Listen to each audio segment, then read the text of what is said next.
Good morning, everybody.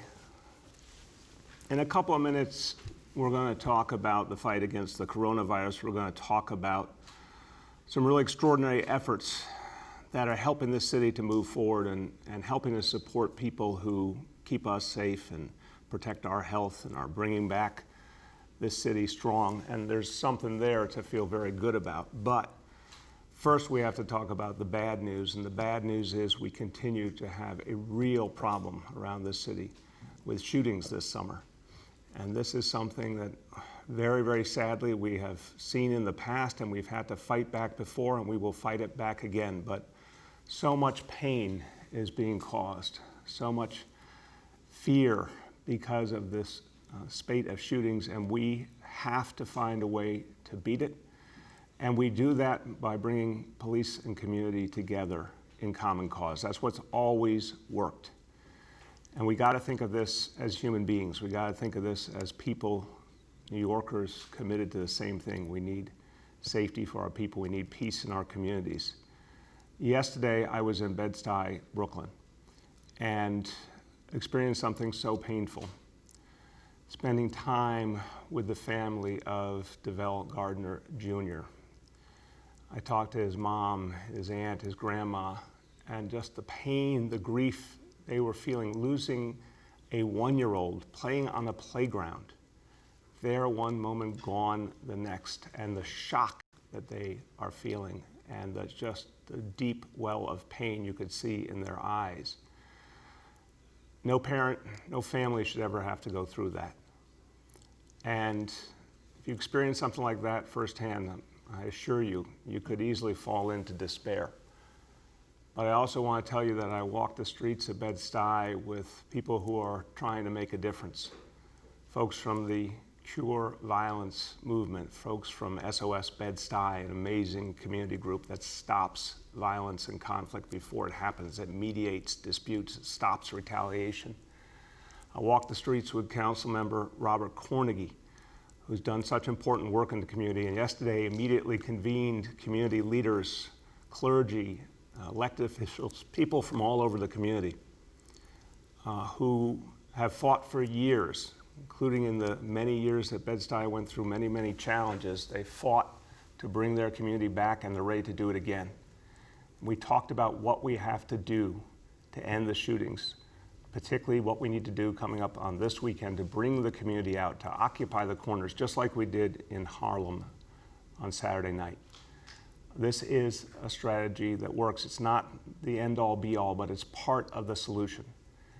And Bed-Stuy is a strong and proud community, and people will come out to take back their neighborhood, and people will do that all over this city. And that's how we turn this tide. Communities and police together in common cause. So as we proceed in the days and weeks ahead, let's think of DeVell. Let's hold his memory dear. Let's think of his family. Let's pray for them. But let's also take this tragedy as a signal to us all that we have to go deeper. We have to work harder to overcome whatever divisions exist and make our communities safe again. Now, as I said, even while we're dealing with this real challenge, we continue the fight against the coronavirus, and this city has been nothing but heroic in fighting back against this disease. I'll go over the healthcare indicators in a few moments, but I can tell you again, it's a very good day, and we continue to make progress because of all the efforts of you, so many New Yorkers who are doing so much. And we have to be there for New Yorkers in this moment, the people who serve us, the people who are doing so much to bring back the jobs and livelihoods of folks in the city. It's so hard to make sense of what we're going through, but remember, it's not only the worst healthcare crisis in a century, it's the worst economic crisis in 90 years since the Great Depression. That's what we're dealing with right now. And there just aren't enough resources to go around to help people. We've got to find more anywhere we can so that folks can get back on their feet. And that's where the good news comes in. The Mayor's Fund to Advance New York City has raised $54.5 million for COVID-19 emergency release. $54.5 million to help people move forward. Amazing response from so many people, over 9,000 donors, some big, some small, but all united by a desire to help New York City come back, to help our heroes who fought through the worst of this crisis, to get them food, to help the healthcare professionals, the first responders, everyone who was there for us to get them the supplies, the things they needed, the care packages to show that we loved them and we needed them and we cared about them. And here to tell you more about this really extraordinary effort, this outpouring of love and support from New Yorkers, our First Lady, Chirlane McCray. Thank you, Bill.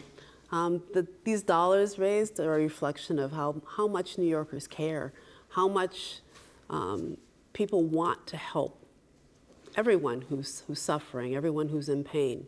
It's a huge accomplishment and a blessing for our COVID-19 Emergency Relief Fund to have raised $54.5 million. Toya Williford, the Executive Director of the Mayor's Fund, and the entire Mayor's Fund team have been working incredibly hard for months now to raise and process these funds. The real headline, though, is where these funds are being directed: to feed health workers, to save businesses, aid immigrants, and support our youth. Before I introduce the other speakers who will provide more detail, I'd like to highlight two important programs the Mayor's Fund has helped to fund and coordinate. The first is the Restaurant Revitalization Program, which will initially benefit 100 local restaurants by providing up to $30,000 to bring back approximately 1,000 displaced workers at $20 per hour plus tips. In Spanish, quiero mencionar algunos de nuestros programas más importantes que el Fondo del Alcalde ha reunido. Es el nuevo programa de revitalización de restaurantes que inicialmente beneficiará a 100 restaurantes locales, proporcionando 30,000 para traer aproximadamente 1,000 trabajadores desplazados a $20 por hora más propinas. Neighborhood restaurants are a priority because they're social and economic anchors. They provide meals, employment, and they're places where families gather for celebrations. After months of little to no business, these restaurant owners and their employees are hurting. Last week, I had an opportunity to visit one of these struggling establishments, the Scion Cafe. And what a neighborhood treasure. It has a long history of service in the neighborhood. And as I walked through the door and saw the wonderful Ethiopian art and sat in the back garden, I felt totally at home. I had the vegetarian platter, and the food was terrific. After all the tribulations they've been through, it was wonderful to be there with the owner and founder, BJ, and her husband, Padmore, and the whole staff. And as BJ said, the Restaurant Revitalization Program is a win-win for all and restarts a virtuous cycle for the community. Restaurant jobs at higher wages lead to families getting more support, more spending in the neighborhood, and a faster recovery for everyone in the community. But I'd like everyone to hear directly from BJ about what this program has meant for her and for her community. BJ? Thank you for having me here. I'm very grateful to be part of this program, especially supporting small businesses such as women-owned business. This being, the initiative can address many issues, such as food insecurity, where we'll be able to provide food for essential workers. When you see throughout the pandemic, essential workers have been the engine of this economy. They've been risking their life to provide healthy food to the community members, so they deserve fair wage salaries in order to sustain themselves. And it's a great initiative where it will empower the community, where as a small-owned business, I'll be able to provide them with fair wages, yet they we'll be happy, as the First Lady mentioned, it's a win-win situation for all.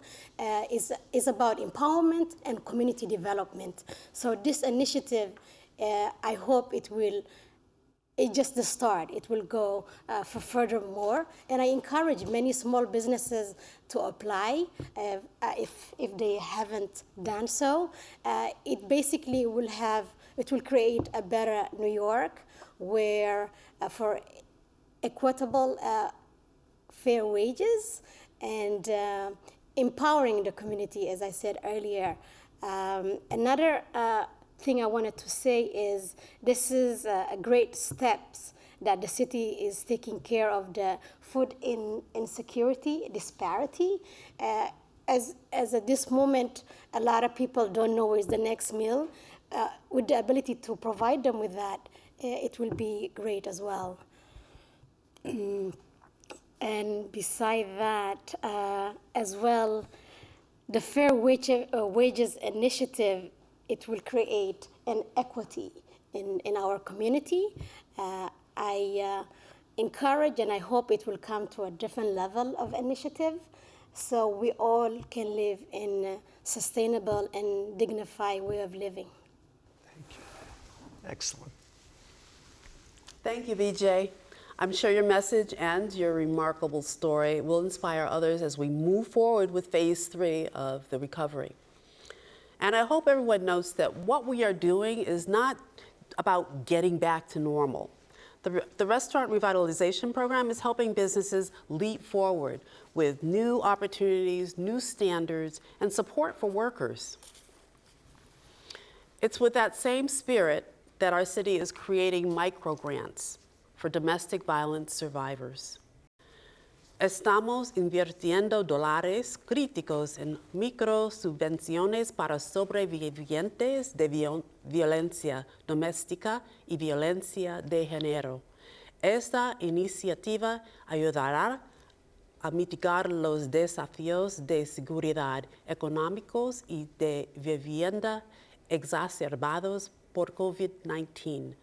Domestic violence is too often minimized or ignored, and the pandemic has brought new horrors for those who shelter in place with an abusive partner. Violence inside the home has a devastating and long-term effect on children and families for generations. These microgrants will help mitigate some of the safety, economic, and housing challenges exacerbated by COVID-19. These grants are of critical importance, and if the last 6 months are any indication of what's up ahead, we know this is not going to be easy. But we have to build our city with opportunities and support for everyone who needs them. And we must have a particular focus on the most vulnerable New Yorkers. In Spanish, debemos construir la ciudad de que siempre debimos haber sido, con oportunidades para todos los que los necesitan y enfoque particular en los neoyorquinos más vulnerables. For more about these and other announcements, we're now going to hear from Toya Williford, our hardworking and never daunted by a challenge executive director of the Mayor's Fund. Toya? Thank you, Madam First Lady.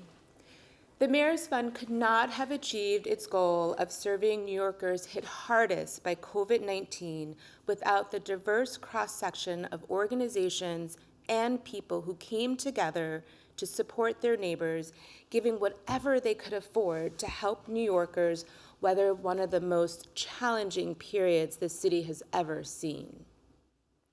Their donations made vital programming possible for our city's most vulnerable communities. Programs like the Immigrant Emergency Relief Fund, which has so far provided 13,000 households across 180 zip codes, representing 41,000 New Yorkers with one-time emergency financial relief. Programs like the Summer Youth Employment Summer Bridge Program, for which we raise millions of dollars from the philanthropic community to add to the tens of millions in public dollars invested to ensure that 35,000 young people received online career exploration support, project-based learning programming, and most importantly, stipends. I'm happy to say that the program will start in just 2 weeks. We also collected goods and services worth millions that include not only life-saving personal protective equipment for our healthcare professionals and essential frontline workers, but also personal care products, phone chargers, iPads, and children's clothing and toys, among other items for New Yorkers in need. And finally, and most humbly, we received cash donations from more than 9,000 individuals across the country who, despite facing a national economic crisis, gave donations ranging from $5 to $5,000. No relief effort in the history of this administration has ever seen this level of grassroots support. We've come a long way since March, but we're not finished yet. The Mayor's Fund is committed to our mission to ensure a fair and equitable recovery for all New Yorkers. Thank you. Thank you so much, Toya. Thank you, Toya, and everyone at the Mayor's Fund. It's been an extraordinary effort and a labor of love, and you guys have done a great job. To our special guest, BJ, thank you for joining us, and thank you for the wonderful work you do in the community. And of course, Charlene, thank you for leading the way, inspiring these efforts. And you can see a lot of people are coming together to help New York City move forward. And it is, you could say, endless need on the one hand, but there's also endless desire to help. So whether it's folks helping our small business owners back on their feet, or going out and buying things from their local store to help them come back, whether it's the efforts to help our immigrant brothers and sisters that you heard Toya talk about, all the work for our healthcare heroes that happened in March and April, and we need to continue to honor our healthcare heroes. There is so much desire to help in the city in so many ways. So thank you to everyone who supported the Mayor's Fund, and that help continues to be needed as we fight back. And talking about fighting back, let's look at our daily indicators. And again, today, very good news, continued progress in this city, thanks to all of you. Indicator number 1, daily number of people admitted to hospitals for suspected COVID-19. Threshold is 200. Today's report, 46. Number 2, daily number of people in health and hospitals, ICUs, threshold of 375. Today's report, 294. And percentage of people testing citywide positive for COVID-19, threshold 15% today, once again 2%. So that's really good to see. We continue at that really low level. Congratulations, everyone. A few words in Spanish. Hoy anunciamos que hemos recaudado más de 50 millones de dólares para combatir al virus. Este dinero ayudará a los más afectados por esta crisis, especialmente nuestros trabajadores esenciales, inmigrantes y pequeños negocios. Muchos neoyorquinos han trabajado duro para cuidar a esta ciudad y ahora tenemos que cuidarlos a ellos. With that, we turn to our colleagues in the media. Please let me know the name and outlet of each journalist. We'll now begin our Q&A. As a reminder, we're also joined today by First Lady Charlene McCray, MOIA Commissioner Bida Mostofi, Mayor's Fund Executive Director Toya Williford, the Public-Private Partnership Czar Peter Hatch, Senior Advisor Dr. Jay Varma, and ENDS GBV Director of Family Justice Center Operations Janice Jenkins. The first question today goes to Andrew Siff from NBC. Everyone, my first question has to do with daycare centers. Mayor, they opened yesterday. How many of the 3,000 opened, and how many kids attended? And does that tell you anything about the school year? So, excuse me, Andrew, I'll get you the exact number. In fact, we'll see if we have it in the course of this press conference. But we know that the daycare centers were getting ready for weeks and weeks to open. And they were going through a detailed process with Department of Health. So they knew the potential was there. They were getting ready. From what I've heard, a lot were ready to move immediately or very soon. We'll get you that number. But I want to also emphasize that is one piece of the child care equation. And we're going to be doing more in the coming days to build out child care in this city and ensure that parents have maximum options. I'll have more to say on that in the next couple of days. Question has to do with schools. Yesterday, Governor Cuomo said that the threshold for a green light is actually 5% on the positive testing. Your daily metrics has it at 15% overall. I'm wondering if you agree with the state standard of 5% and whether you think that is indeed achievable by the August deadline for the governor. Look, I think one of the things that you've seen the state and city agree on is to be cautious. I mean, there's a reason why we have fought back from the worst of the coronavirus crisis, and it was because there was unity on being really careful and cautious. And so I think a standard that emphasizes safety is a smart standard. Right now, we've been well below that standard for weeks. I want to keep us there. And it really depends on everyone doing their share, wearing those face coverings and keeping the distance and really being smart about this disease. So I am very hopeful that based on that standard that we're going to be ready in September. The next question is from Matt Chase at Newsday. Hey, good morning, Mr. Mayor. Hey, Matt. How you doing? Good, man.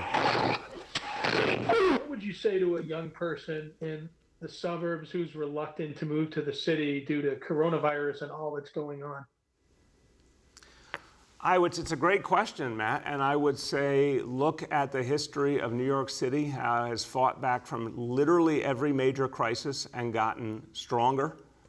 Whether you go way, way back to the Great Depression or whether you look at 9/11 or the Great Recession or Hurricane Sandy, I mean, New York City has a clear history of fighting back and literally becoming a better, fairer place. And we intend to do a lot in the next year and a half to ensure that. So I think this is going to be a place where big, important things are happening, where the community is coming together to make the city better.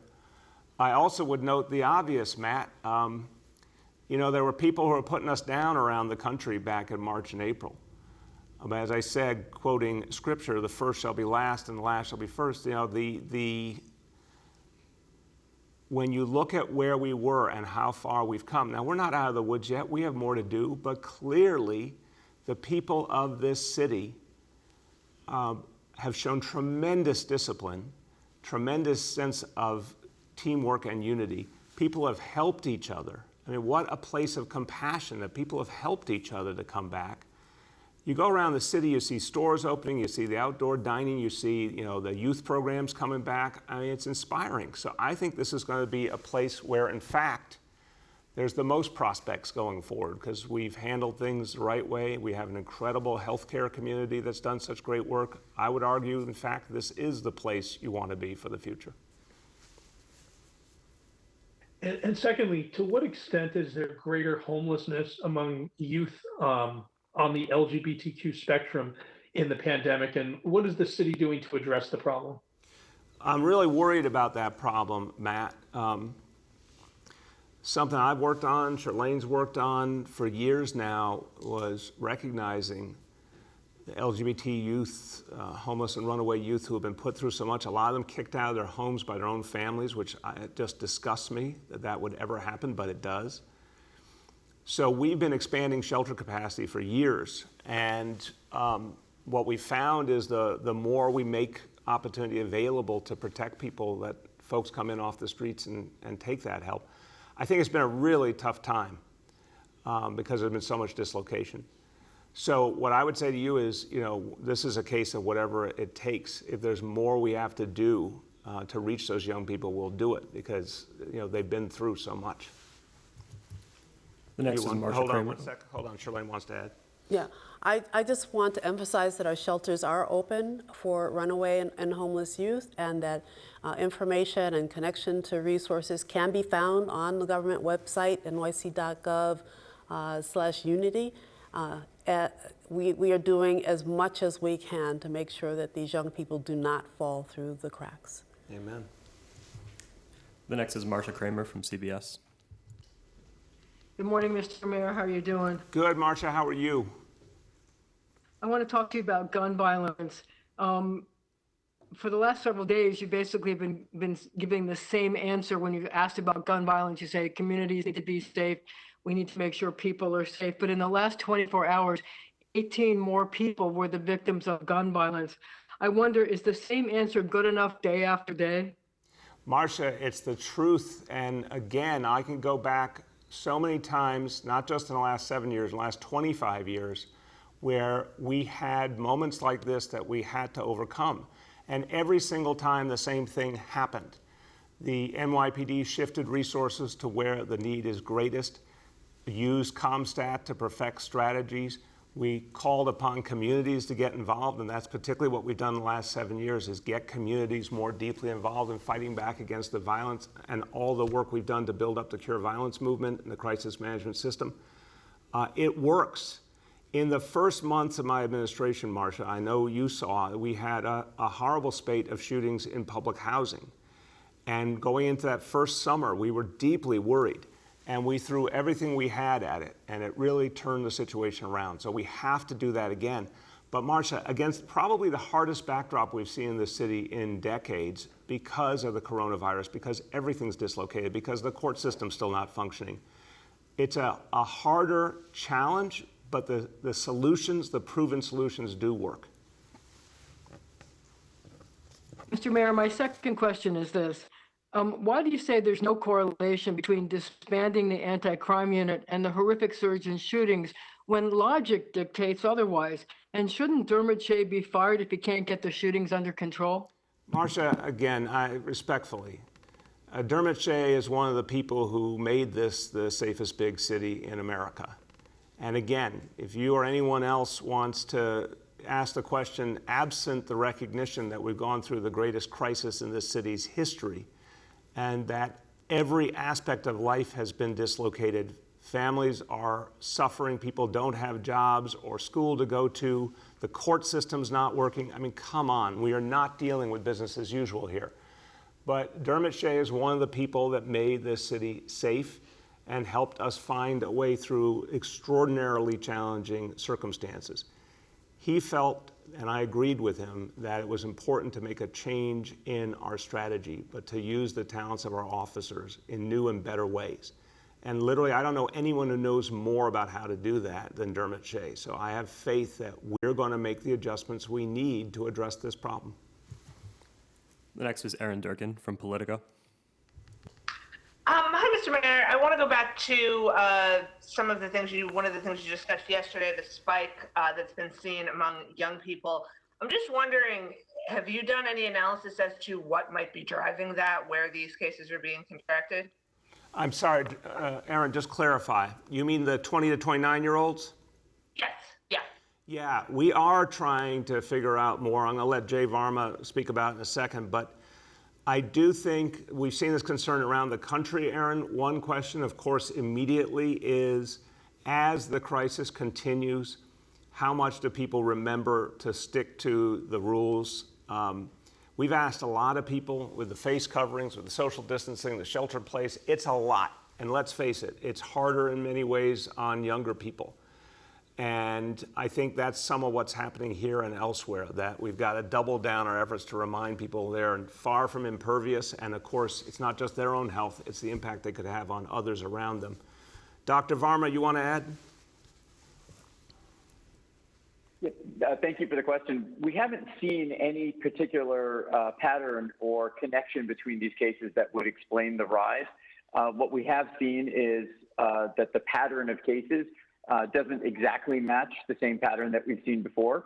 So in other words, we're seeing cases in parts of Manhattan and parts of Brooklyn among that age group that doesn't exactly overlay with our poverty and racial disparities that we've seen in the past. So to us, that this would imply that it really is closely related to all the things that we would expect, that people are now moving around more, they're now socializing more, And it really emphasizes the importance of strengthening those messages, as the mayor said, about wearing face coverings, staying away from large gatherings, keeping distance, and observing good hygiene. Thank you, Doctor. Go ahead, Aaron. My second question is just about, if I understand correctly, we're still in what you've referred to as a moderate transmission phase. I think young people have gone up, older people have gone down. Overall, it's pretty flat.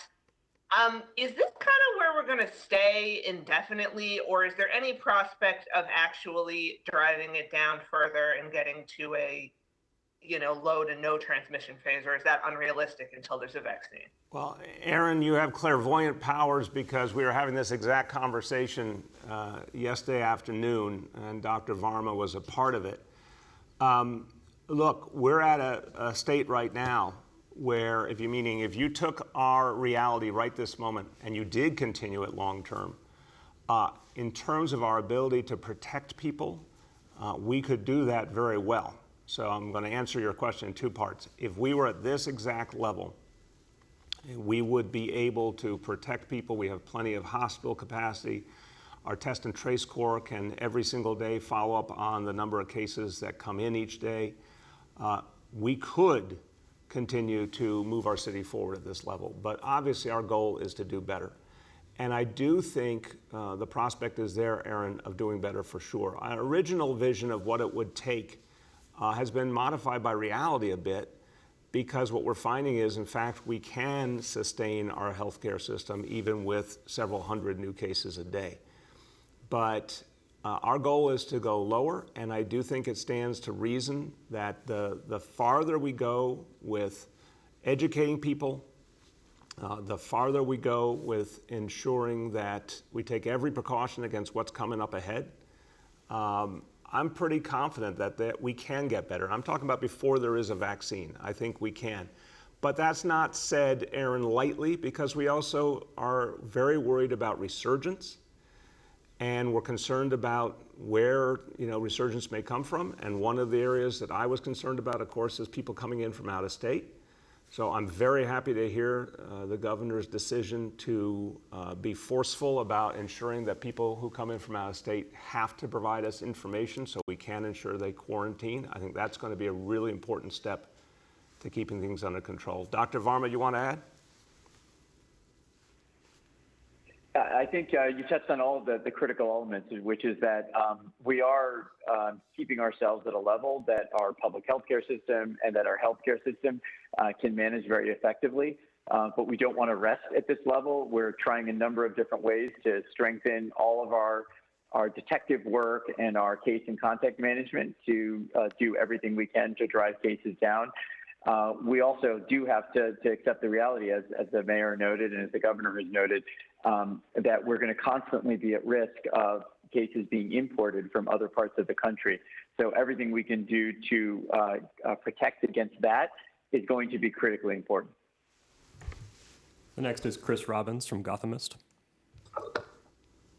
Hello, Mr. Mayor. I guess my first question is, could you sort of clarify what the mask guidance is when you are outdoors at a restaurant or a bar? Should people be wearing masks if they're 6 feet or more apart? Should they be wearing masks all the time if they're outside at a restaurant or a bar? What are the basic rules of thumb for that sort of behavior, just to spell it out really clearly? Yeah, thank you, Chris. It's a great question. And just as I turn to Dr. Varma, a reminder, we've said from day one with face coverings, when you're talking about the group of people you live in the same household with, that's different because you're already in such direct contact. So if you're sitting at a restaurant outdoors with the people you live in the same household with, that's different than if you're with folks you're meeting up with who you don't normally come in contact with. So Dr. Varma will answer. I also want to emphasize what we said yesterday. When indoors, please, everyone, if there's anyone around, anyone you might come in contact with, keep that face covering on just on a regular basis, because we know it's hard to always judge whether you're 6 feet away or whether someone's going to be in close contact with you or not. So we are emphasizing now, take it up one more notch of safety and keep that face covering on indoors whenever anyone's around. But Dr. Varma, to the outdoor bar restaurant question. Our default recommendation always is that it's going to be safer for everybody to be wearing a face covering as much as they can, whether indoors or outdoors when they're around other people. But of course, we also have to accept the reality. If you're drinking, if you're eating food, you simply can't be wearing a face covering. So that's why the critical thing is to be, if you're with your family members, then of course, there's no reason to be wearing a face covering because you're spending time with them indoors normally elsewhere. If you're with friends or people you don't normally socialize with, we're trying to keep those gatherings as small as possible.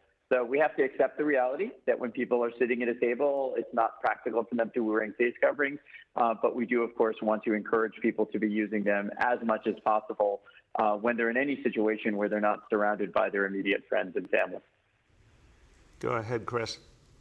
Thanks. Second question for you. An MTA executive said yesterday that congestion pricing has been delayed at least a year from when it was supposed to start at the beginning of 2021. Given the city's reliance on outdoor spaces, given some people's reluctance to go back to taking mass transit, given that more and more people are going back to work, what specifically is the city doing to limit the number of private automobiles in New York City, especially in Manhattan? Are you looking at HOV restrictions? Are you looking at other sort of restrictions that were put in place? I know HOV restrictions were in place after September 11th, but could you talk about what specifically the city's plan is if congestion is only going to, or is projected to keep growing, but we can't have congestion pricing? Yeah, so it's a very good question, Chris. First of all, again, I want to see progress on congestion pricing. It was something we all worked on for a long time. It was something, as you know, I had qualms and concerns about, but we got to a really good plan basically a year and a half ago now, and I want to see it move forward. So we've all seen massive dislocation here, but I'm going to work with the state and the MTA to make sure that we do move it forward as quickly as possible, because we need it also for the future of the MTA and its ability to continue to support itself. But look, we're going to look at different alternatives. I certainly agree with you. The HOV lanes can be very helpful, so we're going to look at all sorts of alternatives. But what I mentioned last week, we are seeing actually more of an increase in mass transit ridership than we are seeing cars coming in to Manhattan using the measure of the East River bridges and the Harlem River bridges. So that's interesting to me. I think you're right to say a lot of folks are not going to be comfortable with mass transit right away, but I also think the real question is, of those coming in, how many are choosing mass transit? And I'm actually impressed by what I'm seeing, because people, I think, know that the subways and buses are being kept clean and real precautions are being taken and the face coverings are being provided. So I do not necessarily see people choosing cars in much greater numbers over mass transit. But you're right that we better be ready for every eventuality, so we're certainly going to look at HOV lanes, among other things. The next is Gersh from Streets Blog. That's good you called on me just then, because I was actually going to follow up on Chris's question about the congestion pricing delay. Mayor, the governor blames the Trump administration for delaying approval of congestion pricing, but the state has not even begun the environmental impact statement required by the federal government. So I would ask you, Mr. Mayor, as someone who obviously knows the politics and speaks to people involved, who is to blame here? Gersh, I don't want to cast blame because I need to get more facts on exactly what's happened, but we need to move it forward. And I also will remind everyone, without any presumption, I will just state a fact. There is an election in 4 months. And so the fact that things could change very soon in terms of the federal government's views on congestion pricing and the federal government's willingness to help New York City, we got to keep that in the front of our minds. But I want to get a better look at the situation to understand how we move it forward. That's what matters most. Go ahead. My follow-up, I'm sorry, Mr. Mayor, that doesn't really speak for itself, because if you don't want to cast blame, that's fine. The state has not begun its environmental impact statement. Are you urging the governor to start the environmental impact statement required by the federal government? So, Gersh, again, I want to get the full facts on why they're doing what they're doing, but what I want to make sure happens is that congestion pricing moves forward as quickly as possible, and I'll have more to say after I get more information on the current state of play. We have time for 2 more today. The next is Mark Morales from CNN. Hey, everybody. How you doing today? Hey, Mark. How's it going? Good, good. I had a couple of questions. The first is the NYPD still partnering with the FBI to do big gang and gun takedowns? And if not, why not? Yeah, Mark, the last I have heard, that continued, that effort continues. I mean, we have a close working relationship with the FBI in fighting terrorism and dealing with gang issues, a whole host of things. I haven't heard anything having changed about that. And the second question I had was, is there any move or any plans in place to do something that's maybe not quite like anti-crime, but putting more plainclothes officers out, almost like almost like the same function that like anti-crime used to do? Is there anything even close to that, or any other measures that are going to be implemented now? Mark, again, I want to make sure we are clear that the phrase, the name of the unit, is anti-crime. All NYPD officers are involved in anti-crime. That's the nature of the work. And that unit is hundreds of people in a force of 36,000. And the fact is that there are numerous efforts being made to stop violence, including stopping the supply of guns to begin with. And that is something that we work on, the city works on with our federal partners. Everything our detectives do, everything our officers at the precinct level do, everything our neighborhood coordinating officers do to find out the kind of information that helps us with gun seizures. There's so much going on here all the time. And what the commissioner said at the time, that he thought that that unit, the way it was constructed, could do its work better with more modern approaches, again, a more strategic approach, greater use of technology, but less disruption to the relationship between police and community, because it comes back to this again. And I think this is an idea that's still not sort of fully appreciated. The leadership of today's NYPD understands that you cannot create a city that gets safer and safer without full participation of the community. And so if a particular approach is hindering that, you got to find a new approach. Last question for today goes to Ruvain from Hamadia. Hi, Mr. Mayor. I wanted to ask you two questions straight at the top, then I'll hang up. They both have to do with the NYPD. First of all, there's been a lot of talk from the... Hey, Ruvain, your voice is getting soft. Get closer to the phone. Sorry, can you hear me now? Try. Just speak loudly. Yeah, I'd like to ask you about reports of low morale at the NYPD, both from the NYPD brass and from the union leadership. So I'd like to ask you two questions about that. First of all, what do you have to say about that? Is that a problem, and what is your solution to improve the morale at the NYPD?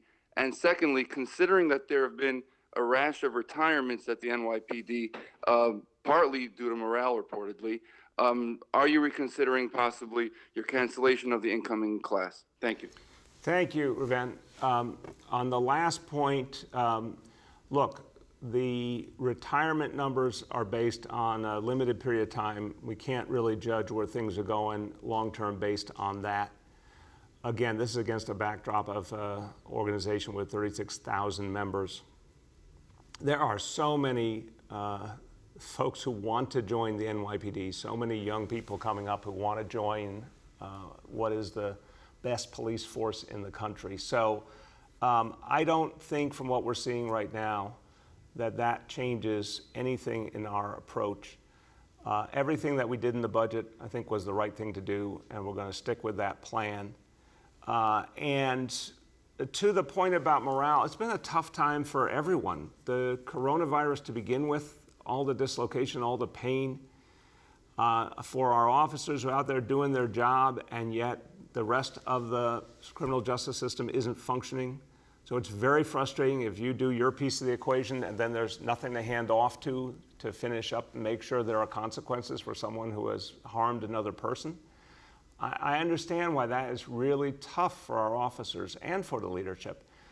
And, they've also experienced, a lot of negative feelings directed at them, which I think, I keep saying, I think there's a huge difference between the desire for reform, which is what we've been doing for 7 years now, fundamentally reforming policing, versus showing respect for police officers and the work they do. And I wish more people who wanted reform would remember that you got to also remember the human beings who are doing the work and are protecting us. So I do understand there's a challenge there, but it's like everything else. What will make it better? Continuing to do the work and move forward, continuing to fight back the disease, getting our economy and our city restarted, continuing to build bonds with the community. The one thing I saw throughout the development of neighborhood policing, and I would ask NCO officers this constantly, is as they got to know community members more, did they have a deeper sense that they were being appreciated by the community? They always said yes, and they gave me a lot of examples of why. So we've got to continue to build that relationship between police and community. That is how we move forward, and that's how we improve morale for everyone. And look, on that note, everybody, let me conclude with this. Every time we're going through a tough situation, it's important to remember the power of unity, the power of people reaching out to each other and looking for a common solution. Even against that unspeakable pain I saw yesterday in Bed-Stuy, you could not miss the resolve of community members to go in a new direction, including folks who put their lives on the line as part of the Cure Violence movement and the crisis management system, who go out there to stop violence before it happens. And obviously our police officers who serve in Bed-Stuy and so many other communities. Folks are clear that we have to find a way forward, and we always do in New York City. But it comes from actually finding our way to each other, making that common cause, and resolving that we're never going to let ourselves go backwards. That's what we have done throughout the coronavirus crisis. That's why we can actually say today that we're in much stronger shape than, tragically, so many other parts of the country. Never forget what we can do together. We keep proving it every day in New York City. Thank you, everybody.